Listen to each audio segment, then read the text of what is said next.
Well, good morning to most of you in Africa, Europe. It's evening here in Australia, 7 p.m. And I think it's early afternoon in most of Asia, middle of the night for America. So, yeah, welcome to everyone. Excuse me. It's really great to be here. And it's we're going to talk about something very very disturbing in a way, but very important. Something very important to understand. Yes, Hakim. Okay. Can you mute some people? Some people yes. are not muted. Okay, let me just have a look. Thank you. The settings should have muted everyone, but excuse me, Telegram wasn't working really well, so maybe it didn't work. So let's just do this. Sorry to mute you now, friends, but we will allow everyone to ask questions later on. Now it should be good. Okay, yes, it is very disturbing confidence. You'll see as we start discussing this. Let me just see if I can change this. Okay. For some reason, the settings reverted to the default. All right. So once again, welcome everyone to the online class for this week. And this week, we're talking about privacy on the blockchain. Privacy, or I should say, lack thereof. And we're going to talk about this, but as I already knew a little bit about this, but as I researched for the online class, I got really, really worried. And what I knew was just the tip of the iceberg. The moral of the story, the gist of this class, if you can just take these away from the class, is there is no privacy on the blockchain. So if you think that you are private in what you're doing, unless you use certain security protocols, you are not private. What you're doing is not private. But let's discuss this. So let's do this. First of all, to understand privacy or non-privacy, we need to understand how the blockchain works. Okay, but before we do that, let's actually discuss about the internet in general and the current situation with our mobile telephones, all the apps that we have on our telephones, etc. So in order to do that, I'm going to share my my screen now. And as I said before in in the chat, I hope I don't dox myself, which is always a possibility, by mistake. But let me try to do this first. Screen share. So you should be able to see my screen now. Can you confirm in chat, please, that you can see my screen?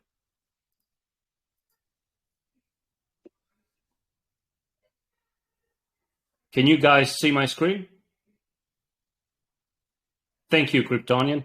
Just the screen, but not me, right? Okay, that's good. All right, so let's move from here. Okay, so, all right, thank you, Mary. Okay, so let's do this, and let's quickly... Thank you. Okay, let's have a look at this, guys. So I hope that you can see this. And again, Hakim, if you can't, I've got a picture of how the blockchain works. If you can, please tell me by telling me, because I can't see anything else but the picture right now. Now, how does a blockchain work? So think of Bitcoin, okay? The first blockchain. And let's say, and we're talking about cryptocurrencies because it's the most used use case. So let's say that I want to send some money to Hakim, okay? A is Pip. I want to send money to B, to Hakim. What do? I do my transaction, and the transaction is represented as a block here on 2, okay? Now, this block is then broadcast in 3 to every party in the network, to all the ones that are part of the blockchain, are part of the network, the miners, other people like me, everyone else. Then if we follow this, number 4, those in the network approve the transaction and approve that the transaction is valid. So these are the miners. The miners, when we're talking of proof of stake, like Bitcoin, there are other ways to approve the transaction with different types of blockchain consensuses, like proof of stake. We're not going into that right now today. But whatever method is used in the network, the miners, the other people will approve the transaction. The transaction is valid. Now, once they say, yes, this is valid, then that block here can be added to the blockchain, which is a very long ledger, very long list of previous transactions that have happened 30 seconds ago, 1 minute ago, 2 hours ago, etc., etc., etc. Once it's written on the blockchain, it's indelible. It cannot be deleted. But most importantly for our subject tonight, it's transparent. Everyone can see the blockchain. So if you go on the blockchain scan, I can see what happened. I can see that this address has sent 1 Bitcoin, for example, to this address, to B. Hakim is lucky. I've just sent him 1 Bitcoin. And then once this has happened, then once it's confirmed, the money actually changes hands. Okay, so in 6, the money moves from A to B. Okay, so this is important to understand, okay, because this is how all blockchains work, all of them. And the great thing about the blockchain is that it's so powerful because everyone here can see what has happened. It's very transparent. No one can do dodgy stuff, dodgy transactions, so forth. However, the fact that this block is broadcast to everyone in the network raises very important issues as far as privacy. Now, before we go ahead with that, let's actually see this. Now, put aside for a moment the blockchain and just think about our day-to-day life with our mobile phones, with our iPhones, with our Android phones, and the hundreds of different apps that we use. Now, these apps, most of them ask for to locate and to track your movements. Now, very interesting, there was an article in the New York Times on December the 10th, 2018. Your apps know where you were last night, and they're not keeping it secret. Okay, so in fact, as he said, and it's for sale, all this information, this data. So this was quite a disturbing article. But anyway, let's just take the example of this teacher, I think. Yes, okay, so let's have a look at this. So have a look at this, guys and girls. So we got a house here, okay? So there's a telephone in there running one particular app. So Lisa Magrin is the only person who travels regularly from her home to the school where she works. Her location was recorded more than 800 times there, often in a classroom. Okay? So this app, let's go back, tracked her or her movements from her home, the trip, the way that which route she took to the school. So more than 800 times, okay? Now they also recorded a visit to the doctor's office. The app knew how long she had been at the doctor. And of course, by checking where the doctor is, we can also see that he was a dermatologist, okay, which is a doctor of the skin. So we go ahead. The location shows other often visited locations, including the gym and Weight Watchers. So she might not want people to know that she's going to Weight Watchers because obviously she's going there to lose weight. Let's go ahead. In about 4 months of data reviewed by the Times, by the newspaper, her location was recorded over 8,600 times, on average once every 21 minutes. Now look at this. So here you have Lisa's life. Okay? Now imagine that this is you using your telephone and somebody has access to this data about you. Would you like that? I would be terrified that somebody knows this. But you might say, hey, but it's just a telephone. No one knows my real name. No one knows who I am, except that it's very easy to find out. In fact, the Times, the newspaper, didn't know who this person was, but by checking IPs, addresses, and for example, if you know that one particular telephone stays in one location until 3 p.m. one night, you just go to that location, you wait for in the afternoon. You go to that location, you wait for the person that comes out at 3 p.m. and you know who the person is.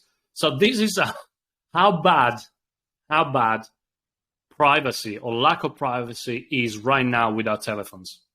Okay, so it's scary stuff. Now let's talk about other things. In fact, I can now stop sharing my device. Here we are again.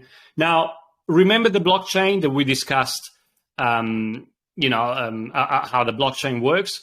Well, the blockchain, everything is public and, very transparent. However, when we go and open a wallet, we don't put our name there, right? So we should be fine. Well, no, because the Bitcoin blockchain is not anonymous, is what is called pseudonymous, which means that it has data points which are not directly associated with a specific individual, but where multiple appearances of a person can be linked together. Remember that example we saw of Lisa with the apps? We didn't know her name, but by tracking her location several times a day, several days in a row, someone, like the newspaper, very easily can find out who that person is. Now, this is serious. This is scary because all of a sudden, we understand that by using the same address, for example, by using the same internet connection, someone is able, after a while, to connect that particular wallet, those particular transactions to our IP or our telephone, and therefore our person. Which means that the blockchain, especially when we're talking of non-privacy blockchains such as Bitcoin, is not private at all. So when you use Bitcoin, when you use Ethereum or other blockchains, please, and you might be absolutely fine with this, but be advised that what you're doing can be tracked. And if someone really wants, they can actually track it back to you, to Akin, to Casper, to Mikhail, to Greek, to your house, to your name and surname, to your family. Okay, so this is where the scary bit, where we get to the scary bit. Now, something else to think about.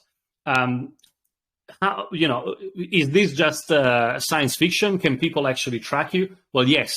You might remember the arrest of Ross Ulbricht, the guy that was operating the website Silk Road. I think he was arrested in 2013. Well, the investigators that arrested him found him using the blockchain, using the data publicly available on the Bitcoin blockchain. So this is how easy it is to find someone. Okay. So as we said, a blockchain like Bitcoin provides very little privacy protection.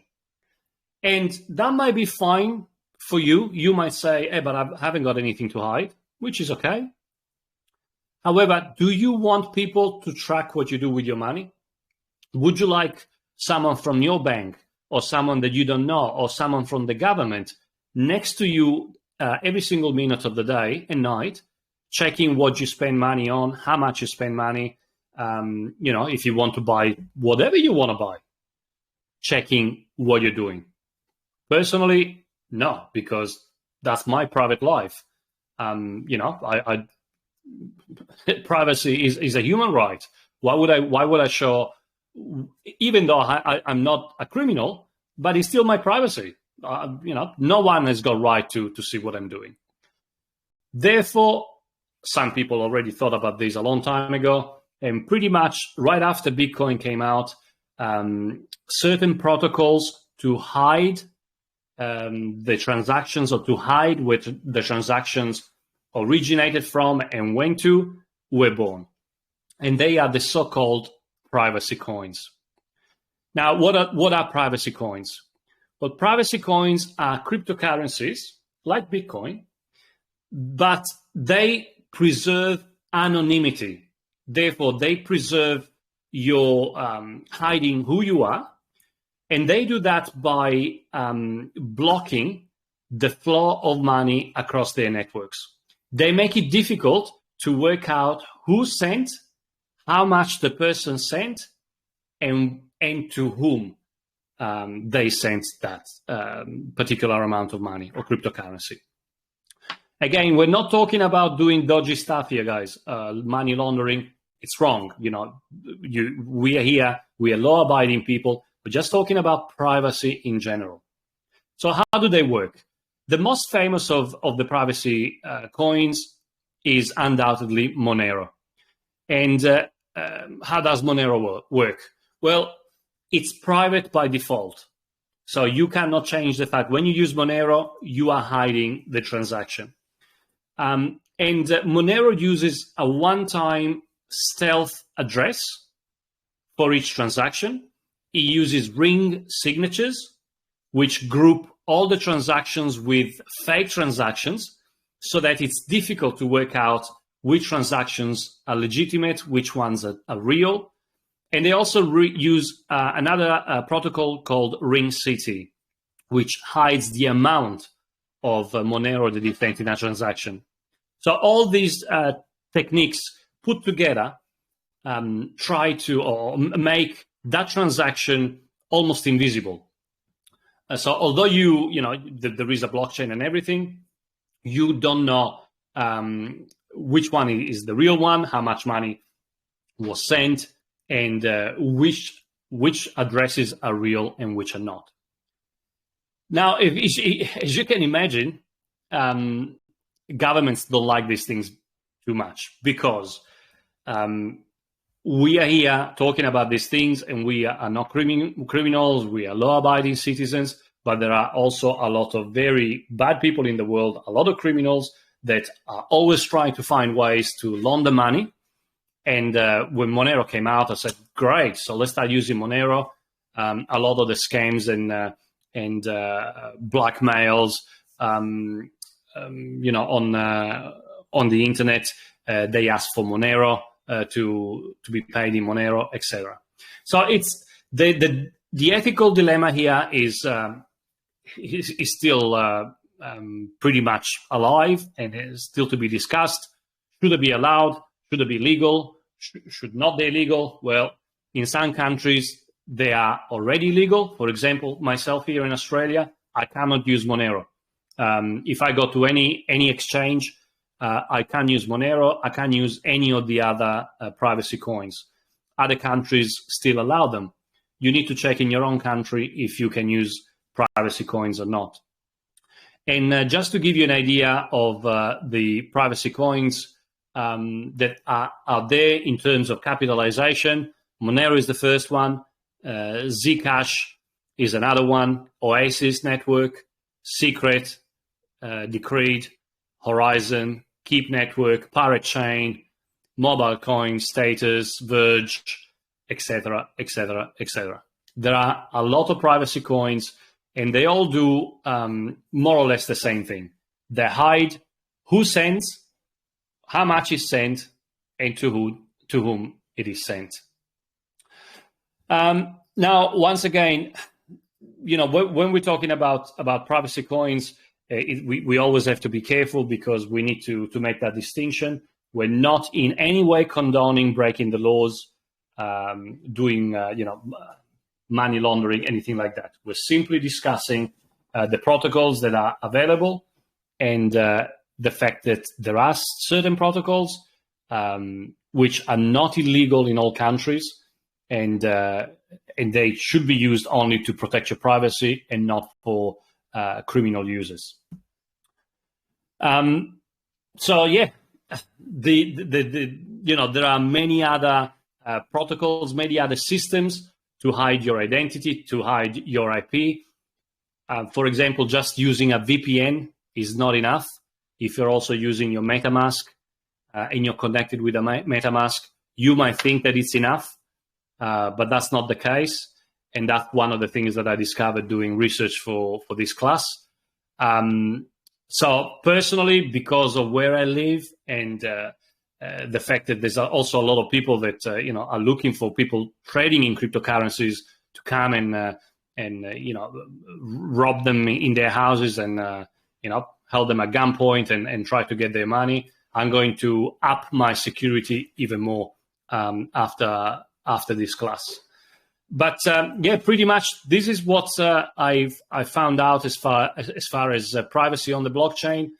As I mentioned before, if there is one thing that you can take home from this is you are not private, you are not hidden from view if you're using the blockchain. Even if you're using a decentralized blockchain and you are connected with the same wallet, with MetaMask, there's no security. As in, you are secure in that people will not come and steal your funds if you don't give them your private keys. But if a government force, government agent, or criminals really wanted to find out who you are and where you live, they can. So yeah, it's a little bit scary. I mentioned this word a few times today, and I think it is. So if you want to, do more research about this, please do.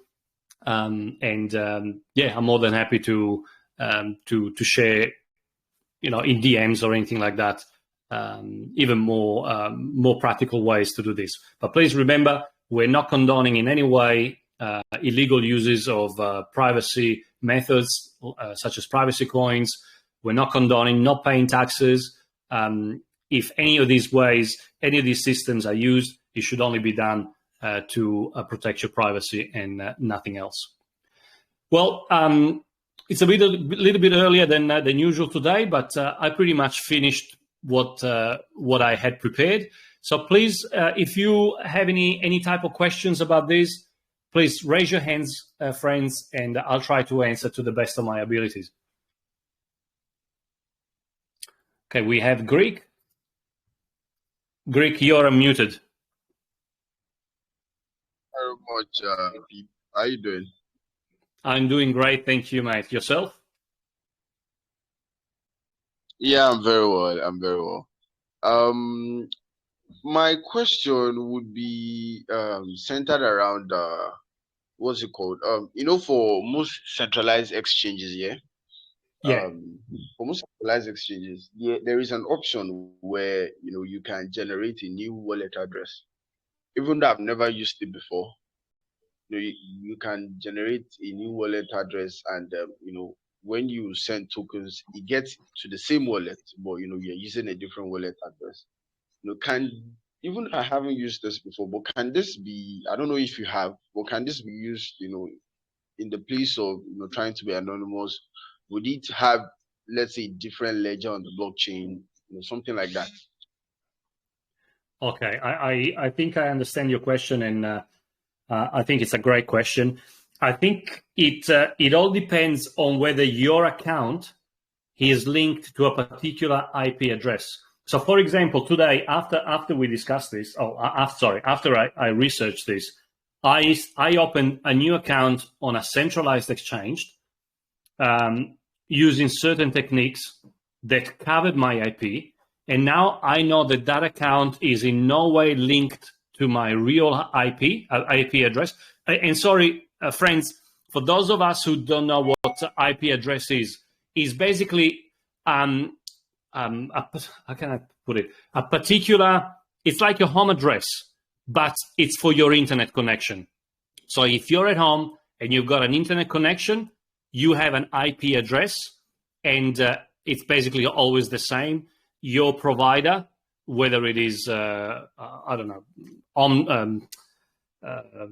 I can't think now, but Optus, or in Australia, Optus, or Broadband Plus, whatever name it is, they know that that address is yours.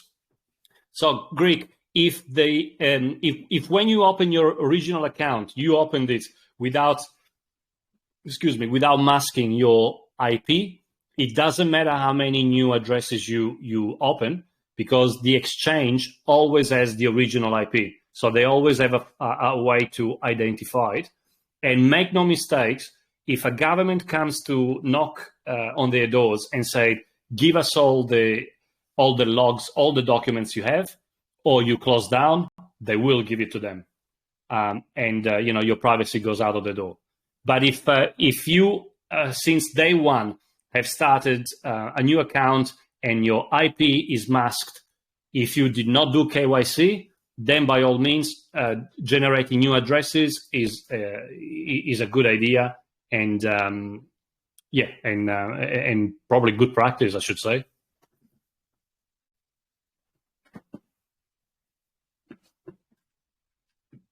Did that answer your question, mate? Oh, did I mute you? Oops, sorry. Yes. My network actually dropped off a bit, but. Oh, okay. Yeah. No worries. Thank you. Great question. All right. Next one up, we have Chief Crypto. Unmuted, Chief.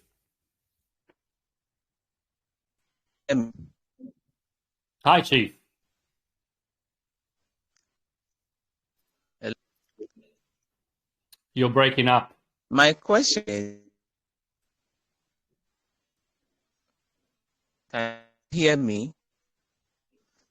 Yeah, on and off. Okay. My question is, you mentioned earlier that there are some particular security apps or something that's transaction be accessed or cannot be seen. Okay. You suggest some of these measures that can be taken. These cannot be accessed on the network. Those extra measures to be even safer as far as privacy. Yes. Okay, I will share them to you in a DM after the AMA. All right. No worries. Thank you. Now, I just wanted to ask everyone else that is here, if I'm a particular person, and this is just me, but hearing these things, how does it make you feel? And this is just, there is no right or wrong question. Are you worried about the lack of privacy, or to you it doesn't matter? And again, there is no right or wrong. I'm just curious. Are you guys worried about the fact that if somebody wanted, they can check pretty much who you are and what you're spending? Feel free to comment on voice chat, guys. Come here, raise your hands, and I'll unmute you.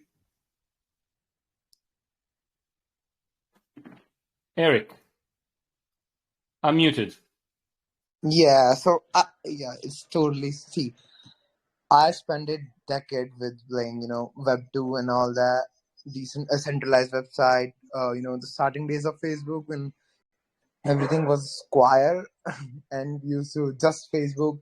And I actually am with Web when people used to talk like on mails, like people used to use emails as messengers.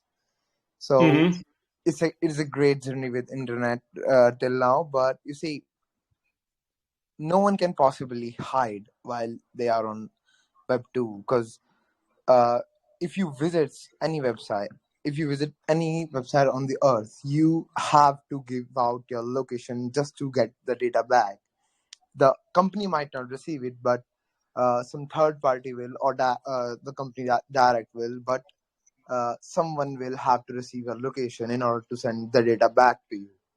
So until unless we are on web 2, we cannot hide ourselves. We can use VPNs and all that, but eventually someone will have our data, our location, our IP. Someone will have it.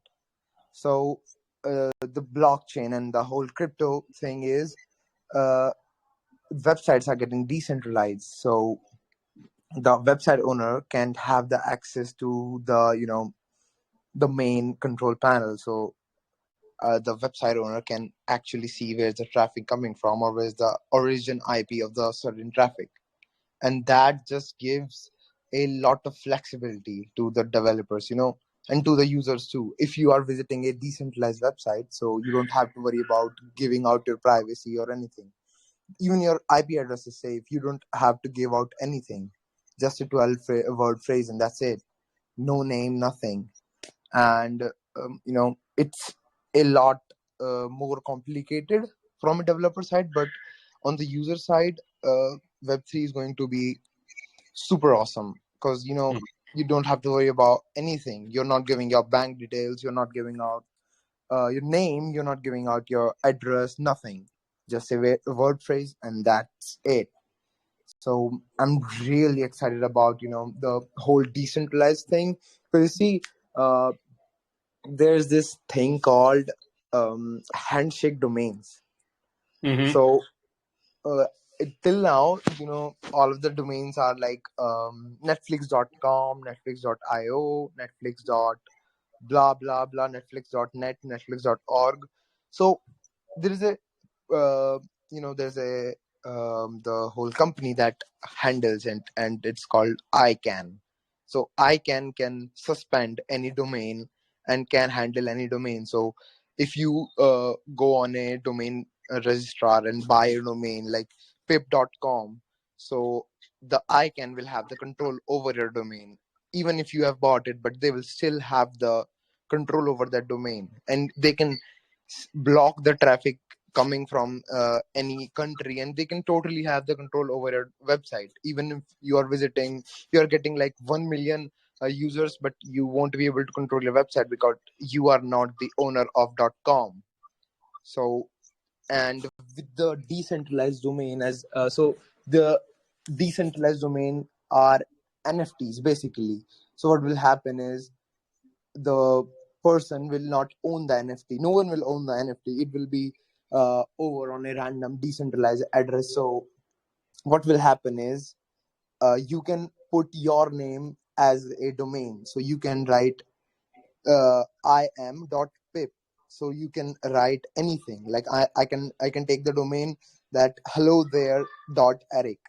I can actually buy the domain if I want to, and that's just create so much possibilities in the space. If you want, like, you can, Pinksale can buy like home.pinksale, pinksale.pinksale.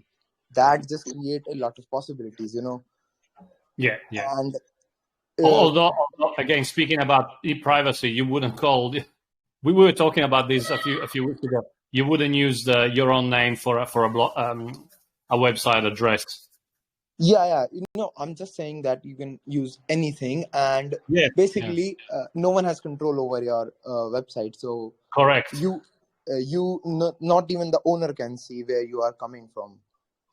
What's your origin address? What's your IP address? And talking about IP address, like people used to say, if you use a VPN to to proxy your network, it is going to help you being anonymous, but it isn't. You possibly can't hide on web 2. Someone has to know your location. So until unless the blockchain steps in and all the HNS domains, the handshake, the NFT domains are supported by mobile browsers, we are kind of giving out our privacy to someone. It's not the main company, but we are giving out our privacy. So Let's just hope that it comes really fast. The blockchain. At the very least, exactly. At the very least, to the VPN company. Yes. Yeah. Yeah. Exactly. So, awesome. yep. Awesome. Thank you, Eric. That was really interesting. Thank you. Yeah, mate. Thanks. All right. And by the way, friends, not all VPNs are created equal. Some are actually just shonky and leak your IP address. So just get proper ones. Now, I saw another hand, but I think it went down. The Grey Shelb. You're unmuted, mate. Hello, Pip. Hi, mate. Hello, everyone. Yeah, it's been a while. Yeah. So, yeah, just to add on to what Eric said, because I basically listened to all that he has said, complete anonymity will be difficult, especially, when it has to do with stuff on the web, the internet. Basically, I believe that no one will want their privacy being leaked. No one wants other people to see how they spend their money, where they go to, and things that they do, just through, following them on the internet and trying to see what they do. Because basically, there are crazy people out there, that can use this information against you. And, especially if somebody knows the amount of maybe BUSD in your wallet, and he wants to take advantage of that, to maybe rob you of the funds that you've accumulated over time. It will be easy because now he knows where you are, he knows where you go to, and it's definitely not what anyone will be comfortable with being leaked. And yeah, you mentioned some stuff about Monero, where your privacy is secured, though it's not out in the open. And yeah, I believe that there should be more moves from people that do crypto to try to be more secure when it comes to privacy. No matter what, I know that when you go to other websites, there's a way they can channel everything and find where you are at and things you've done in the past.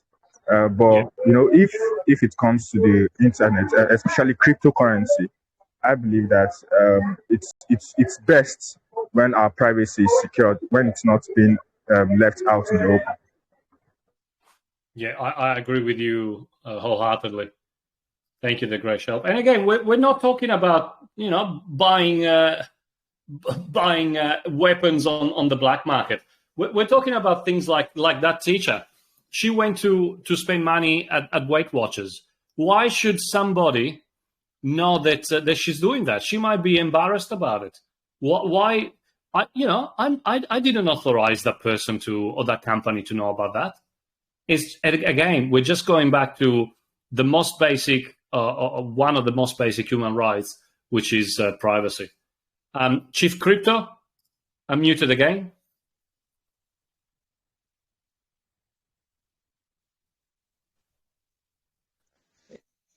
Hear me?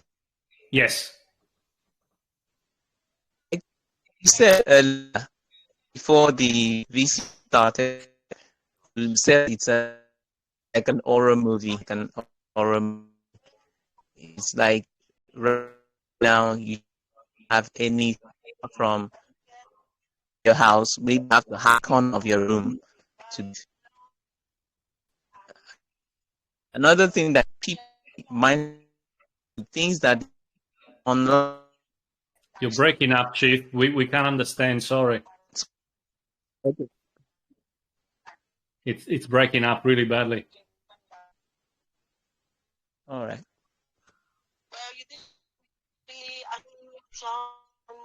I hear a woman talk instead of you.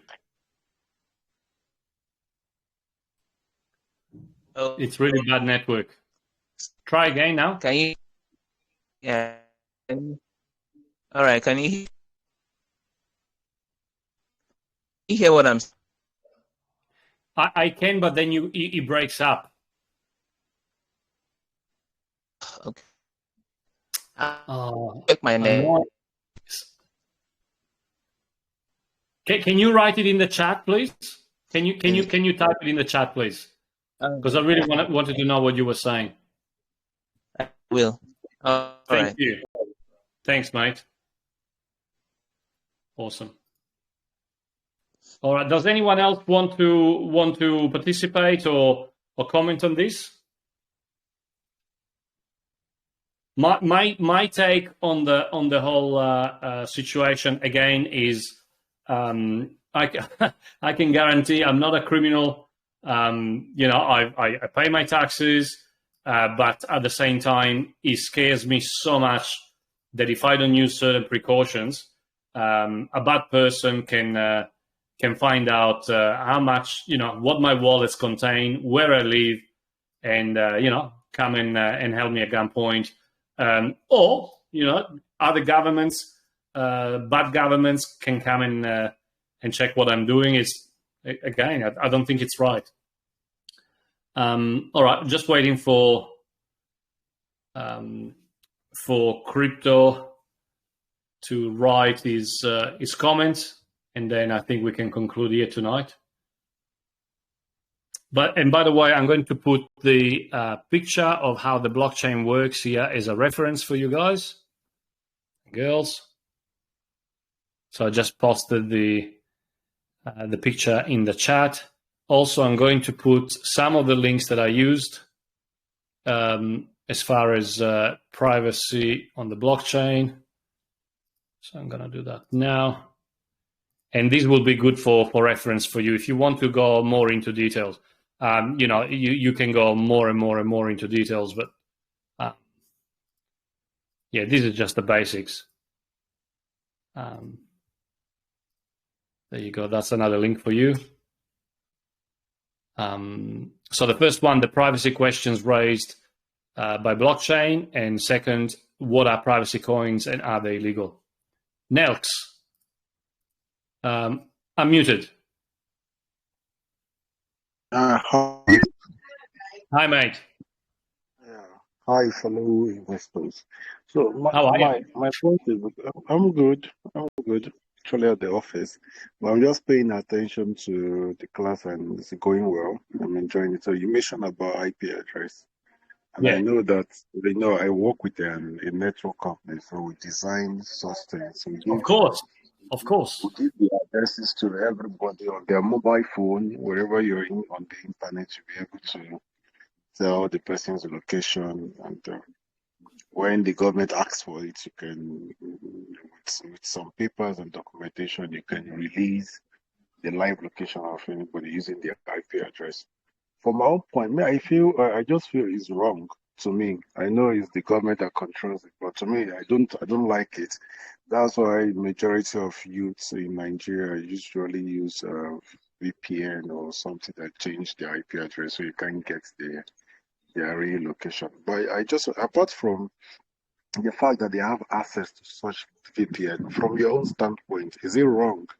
If it's wrong, why are they still creating other VPN to help people change their IP address? This is against the government policy. Why do they allow the VPN companies to exist? Yes. That's a good question, Nelks. Will they be allowed to exist for much longer? I don't know. It's one of those things. We're going back to the basics again. Do you think, or do we think, that real criminals would be discussing stuff like that, like here tonight, publicly? I know Telegram is encrypted, but on a public channel like this, discussing about privacy as a human right, would they do this? Hell no. They would have the latest systems, the latest equipment to mask their IPs, to make sure that they don't get tracked. So those people are not like us. They are 10 steps ahead, and the governments are trying to catch them. And you know what? I'm happy that the government is trying to catch them. If there are people that are trying to use the internet to plot a terrorist attack here in Brisbane, I want the secret services of my country to be able to listen to their conversations, to track where they are, and to arrest them before that happens. 100%. That's understandable. But where do you draw the line? For those things, I understand that it is important that the government has access to systems to break down privacy tools. But for the normal citizen, the everyday citizen that goes to work every day, pays his or her taxes, why should they have access to that? What is the reason that they need access to my data? Really, if you think about it, there is no reason. So according to me, and that's where the ethical dilemma comes from. So it's one of those things. I know I'm not doing anything wrong. I'm not buying anything. I've never even visited the darknet because I don't even want to go there. I don't even want to have a stain on my internet history just in case I'm not using the right protocols. So I don't even go and look at them. Why should I be penalized and my privacy be affected because of what bad people are doing? And why should I put my safety at risk? Again, with somebody, maybe a criminal organization, looking for people in Australia, here in Brisbane, that have got BNB in their wallets or Bitcoins or whatever, and then track their addresses and come and try to steal them. So yeah, it's a very interesting topic. I don't think there's an answer for it, an answer that can be the final solution right now. But we'll just have to wait and see. But one thing is sure, I value my privacy very, very much, and I'll do everything I can to protect that. Chief, yes. So, what am I now bringing it down to blockchain?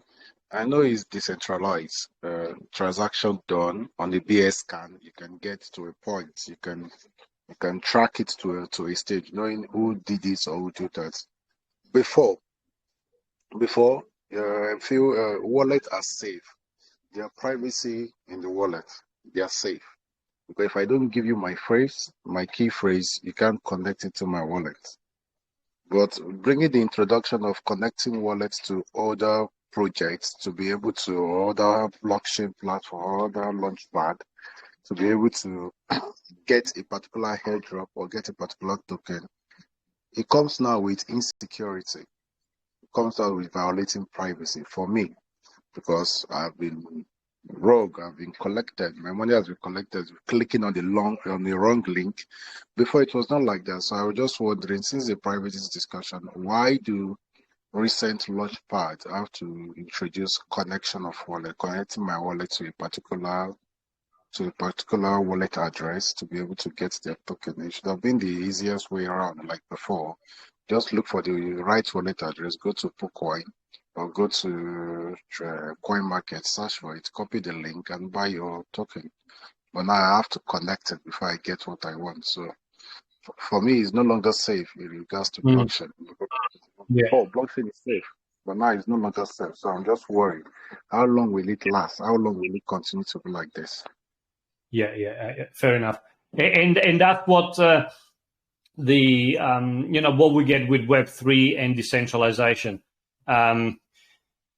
It's you need to connect your wallet to be able to use those sites. When we had here Leonard, remember talking to us about Kronos, he said just connecting the wallet cannot authorize them to take the funds from you, but they will ask you another authorization after that.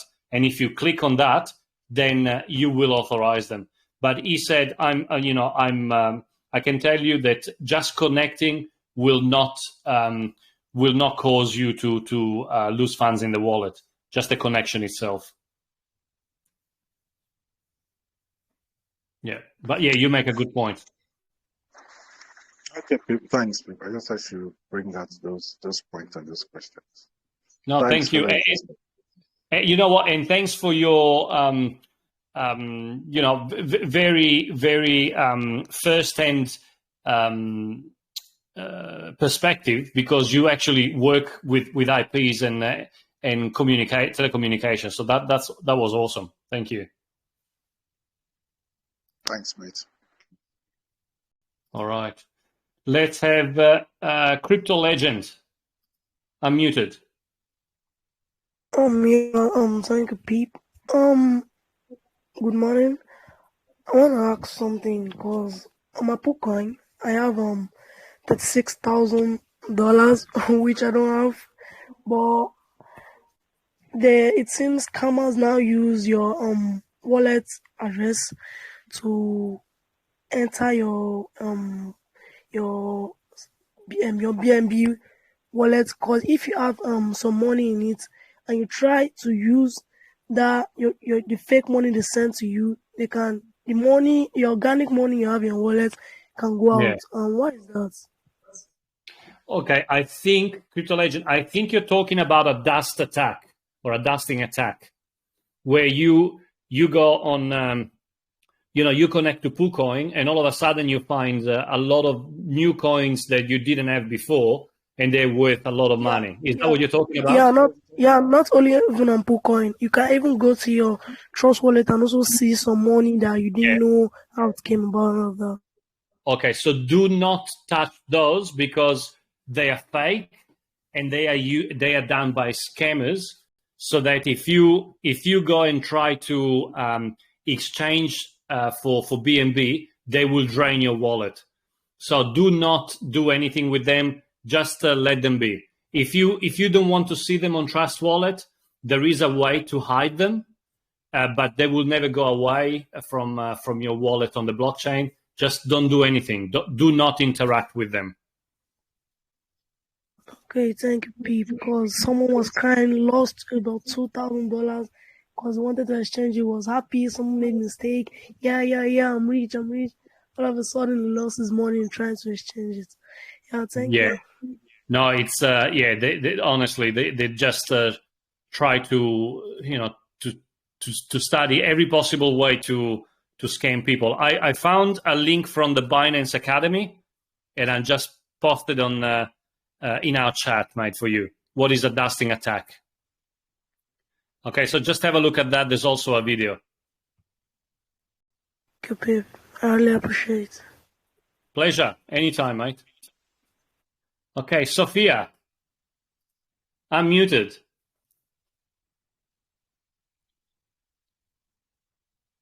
Thank you so much, Pip. Can you hear me? Yes, really well. How are you? Thank you so much. What are the privacy issues with blockchain? And secondly, can blockchain solve growing privacy issues? Did you get my question? Yeah. Well, the issues with this, I know that you joined a little bit later, but the issues are that, have a look at that picture that I posted. I'm going to post it again. So let's just do this. I'll post it again. So have a look at that picture and see how the blockchain normally works. So let's pretend that you are A and I am B, and you want to send money to me, okay? So you do your transaction, and then that transaction is sent as a block, and there's one block every 30 seconds or every minute, whatever. That block is broadcast to everyone on the network, okay? So, and then, of course, it goes ahead and I receive the money. But the problem is that everyone on the network sees that you, A, Sophia, has sent 1,000 Bitcoins, I wish, to me, Pip, B. They can see where your wallet is, which wallet you have, your address, how much you sent, and the fact that you sent it to me. Now, if you only do it once off, they might not be able to ever find out who you are. But if you use that wallet many, many times, because you have a pattern, they will be able, if they want to, they will be able to find out your IP address.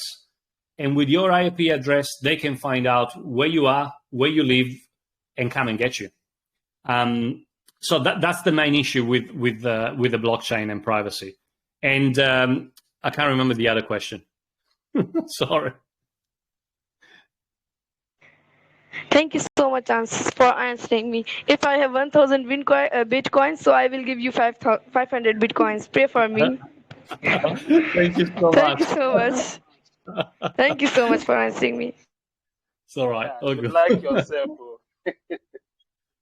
What, Akeem? Do you want some too, Akeem? Just commenting Sophia. She actually, though she's nice, if she give you 500 Bitcoin, she's also nice. But she likes herself 5,000 Bitcoin. Wow. Awesome. Very good. Okay, what we got time for one more. Miguel was waiting. Miguel, please, you're unmuted.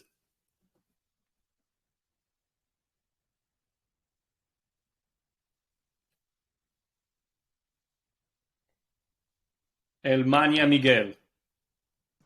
Sorry, can you hear me? Okay. Yes. Okay, sorry, I kind of had a call came in.